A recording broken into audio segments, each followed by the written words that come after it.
Today we'll talk about how to fix or how to solve keyboard on Discord. To know how to fix or how to solve keyboard on Discord app, you should just go to settings.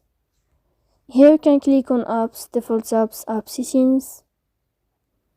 Then you will enter to Discord and you can click in this page. Here in this list of app info, you can click on force stop and you can click OK. Then you will enter to the window of storage. Here you can click clear cache. Don't click clear data because that can cause you errors or can delete your account. In the end, you can turn off your phone and you can wait a moment to turn on your phone again. So please don't forget to support us by like and subscribe.